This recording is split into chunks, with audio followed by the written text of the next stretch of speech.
In this video, we are going to study bacterial infections through an analysis of two different situations. We'll use some of the CBC parameters as a glimpse into what the body is doing.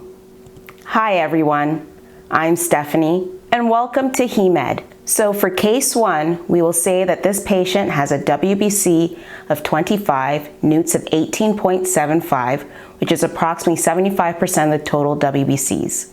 The immature granules, which is a combination of promyelocyte, myelocyte, and metamyelocytes.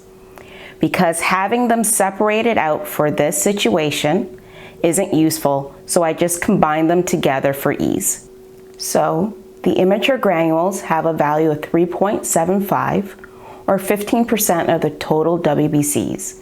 For simplicity's sake, the other parameters such as the hemoglobin, platelets, or the rest of the white cells are either normal or decreased, but not clinically significant for this case.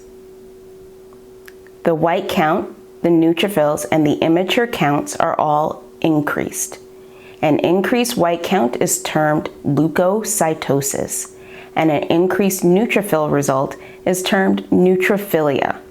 Usually, if a hematology term ends in either osis or ilia, they usually mean increased.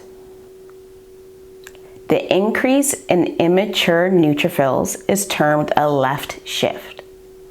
This is because maturity runs to the right.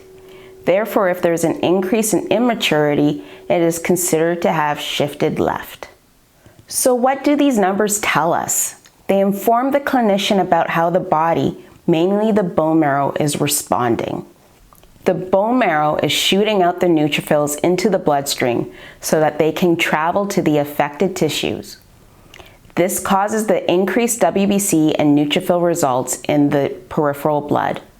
At a certain point, the bone marrow doesn't have any more mature forms, so it starts sending out immature forms, which in certain situations could even be blast cells. But we aren't talking about those cells yet. On the blood film at low magnification, you should expect to see higher than normal white cells with a segmented nucleus. At higher magnification, you should expect to see many neutrophils with either toxic granulation, Dolly bodies, or vacuolation. These toxic changes are the neutrophils being activated and getting ready to do a job. You will also see an increase in immature neutrophil forms. Now let's look at a different set of CBC results. The WBC is 2.45, the newts are 1.593, and the immature grans are 0.245. The white cells are decreased and termed leukopenia.